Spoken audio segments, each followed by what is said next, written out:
Quando você não suporta o silêncio, é um indício que você não suporta você mesmo, ou você mesma. É difícil ouvir isso. E eu vou definir solitude para você a forma de estar presente consigo mesmo. Não suportar o silêncio ao seu redor é não suportar a si mesmo. E nós perdemos o prazer de estar com a gente mesmo. Falando sobre Jesus, né? Amarás o teu próximo como a ti mesmo. E a gente só se preocupa com amarás o teu próximo, mas se esquece que ele fala como a ti mesmo. Eu preciso aprender a ter prazer de estar comigo mesmo. Eu preciso ter prazer de estar consciente dos meus pensamentos. Eu preciso ter prazer em estar ciente dos meus sentimentos.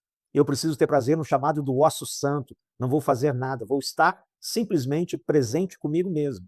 Não é eu me colocar em solidão. A solidão, ela é a falta do outro. A solidão é a ausência do outro. A solitude é eu presente em mim mesmo. A solitude é eu presente para que eu possa perceber Deus ao meu redor, perceber Deus no meu silêncio, perceber Deus no clamor dos meus pensamentos, perceber Deus na multidão de vozes dentro da minha cabeça, perceber Deus dentro da minha própria realidade. Então, se eu não souber praticar a solitude, muitas das coisas que eu faço como, digamos assim, como crente, como cristão, elas muitas vezes vão ser invalidadas pela minha incapacidade de estar comigo mesmo. Quer ver um exemplo que eu vou dar em relação a isso, que ele é muito interessante? É Jesus falando o seguinte: olhai os lírios do campo, olhai as aves do céu. Para perceber que Jesus ele vai falar isso dentro de um contexto de eu não ficar ansioso pelo dia de amanhã. E o que ele vai falar para mim, ele vai falar para você? Olhai os lírios do campo e olhai as aves do céu. Talvez você nunca tenha percebido isso, mas para que eu possa admirar os lírios, para que eu possa admirar as aves, eu preciso me afastar do mundo exterior, nem que seja somente na minha cabeça, e estar presente comigo mesmo para poder observar. Eu preciso parar a minha corrida. Eu preciso parar todos os meus afazeres e permanecer numa solitude, eu comigo mesmo, para que eu possa, eu comigo mesmo, admirar as aves do céu, para que eu possa, eu comigo mesmo, olhar os lírios do campo. Então, o que Jesus ele está demonstrando nessa pequena frase é de que a solitude ela me coloca não apenas em conexão comigo, mas me coloca em conexão com a natureza, e essa conexão acaba me colocando numa conexão completamente diferente com o Pai, onde eu consigo perceber todo o cuidado dele comigo. E aí o que você percebe dentro das igrejas? É movimento o tempo inteiro, é barulho o tempo inteiro, é reunião o tempo inteiro, é afazeres o tempo inteiro. Não há um pastor que diga para você, vai ficar quieto na tua casa, procura um canto para você ficar em paz. Vai dar uma volta no campo, vai dar uma caminhada na cidade, vai sentar numa praça e aprenda a ficar você com você mesmo. O que te é imposto é reunião, reunião, exatamente, ativismo. Reunião, reunião, reunião, culto, culto, culto, projetos, projetos, projetos, afazeres, afazeres, afazeres. Aí a pessoa chega num ponto da sua vida onde ela já entra numa fadiga espiritual e ela já não consegue produzir mais. Ela vai já ao culto sem alegria, ela vai à reunião sem vontade, porque nunca foi ensinado primeiro ela aprender a estar com ela mesma. Então a solitude é basicamente é você se afastar do todo, pode ser dentro da tua casa, pode ser no teu serviço, no banheiro, na hora do teu almoço, pode ser em qualquer circunstância, em qualquer momento, caminhando pela vida. Eu tenho o hábito de, assim, é muito impressionante eu desaparecer dentro de mim mesmo caminhando e passar por pessoas e as pessoas acharem muitas vezes que eu estou fingindo que não estou vendo elas, mas eu estou tão tão projetado dentro dos meus pensamentos, dentro de mim mesmo, conectado com o que está aparecendo, caminhando na rua, ouvindo o som de carro, procurando o som do passarinho, olhando para o céu. Tem uma árvore aqui perto do serviço da minha esposa que eu passo ali há mais de 6, 7 anos. Eu não consigo passar por aquela árvore sem olhar para cima e admirar. É um momento fresh de solitude, onde estou só eu e os meus pensamentos, estou só eu e Deus, estou só eu e a sua criação. Eu estou ali olhando, eu estou ali admirando, eu estou ali percebendo, e eu não me permito não admirá-la.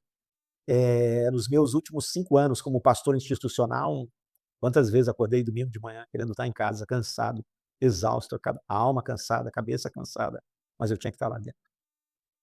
Muitos pastores passam por isso, muitos pastores passam por isso. Obviamente, quando tu chega lá, tu é renovado, mas você estava assim, exaurido de tanto movimento. E olha que a igreja que eu pastoreava, a última, sabe, não era uma igreja de movimento, mas mesmo assim você tinha culto no domingo de manhã, tinha culto domingo à noite, você tinha culto na terça-feira, você tinha estudo bíblico na quarta-feira, você tinha discipulado na quinta-feira. E isso é extremamente desgastante, porque a gente vive numa sociedade onde a gente trabalha muito, e o lugar que deveria ser um lugar para descanso, para reflexão, se tornou um lugar para cansar. O que é solitude? A primeira coisa da solitude é eu estar comigo. Eu preciso aprender a estar comigo. Eu vou desligar meu celular, eu vou desligar minha televisão, eu vou desligar o rádio, eu vou tirar o fone de ouvido e vou sentar quieto. Se você nunca fez isso, a primeira vez que você fizer isso, você vai achar a coisa mais terrível do mundo. Você vai achar isso daí, assim, algo completamente sem sentido. Mas se você tirar todos os dias um tempo, um tempo, um tempo, e no começo é necessário que você aprenda a fazer todos os dias, nem que seja 5 minutos, porque depois você vai acostumando, você consegue ficar em solitude caminhando no meio de uma multidão. Por exemplo, eu não caminho com fone de ouvido, eu caminho sem fone de ouvido. Eu sou igual maluco, eu fico conversando comigo mesmo, depois orando, conversando com Deus, fico percebendo os passarinhos, fico percebendo o trânsito da minha cidade, fico percebendo as pessoas, fico observando pessoas. Sou só eu ali naquele momento. Então é você aprender a ficar com você mesmo, essa é a primeira coisa. Então, o que que a solitude vai fazer? É como se eu me desligasse do que está do lado de fora, desligasse no sentido de que eu não permitisse que o lado de fora poluísse todo o meu pensamento, e agora eu estou comigo percebendo que eu estou inserido na vida. É a percepção do presente. Eu poderia definir dessa forma. Quantas vezes você está num lugar e você não está presente ali naquele lugar? Quantas vezes você está conversando com uma pessoa e você não está presente com aquela pessoa? Por quê? Porque nós somos desaprendendo a estar presente onde nós estamos. Jesus fala assim: o que eu falo para você foi o que eu ouvi. Eu não falo nada do que eu não ouvi. Ora, você não ouve se você não aprender a se calar. Então a solitude, ela não apenas me conecta novamente com o que eu sou, mas ela me conecta novamente com a presença de um Deus de amor. Porque quando eu paro para ouvir a minha respiração e refletir que eu tenho um coração que bate sem eu andar, um pulmão que se expande sem eu andar, eu percebo que há um milagre dentro da minha vida. Quando eu estou parado em solitude e começo a escutar todos os sons que tem ao meu redor e estar presente naquela realidade onde estou, e eu começo a perceber toda a generosidade de Deus em relação a uma árvore, ao céu, a um pássaro, ao movimento de um carro, à possibilidade de estar vivo. Então, na solitude, a primeira coisa que acontece não é simplesmente uma introspecção a mim mesmo, mas é um transcender de mim mesmo. É ter consciência da tua própria consciência. Não estou falando nada de, sabe, de algo místico, espiritualidade mística, não. Isso é muito real, isso é muito verdadeiro. É você parar para se perceber como uma obra magnífica feita pelas mãos de Deus. Você foi feito pelas mãos de Deus, você sabe disso, né? E formou Deus o homem do barro. A luz Deus ordena, a separação da água da terra seca Deus ordena, produz uns animais Deus ordena, produz a terra Deus ordena, e formou Deus o homem à sua imagem e semelhança, conforme a sua semelhança. O homem não é criado pela palavra, o homem ele é criado pelas mãos do próprio Deus.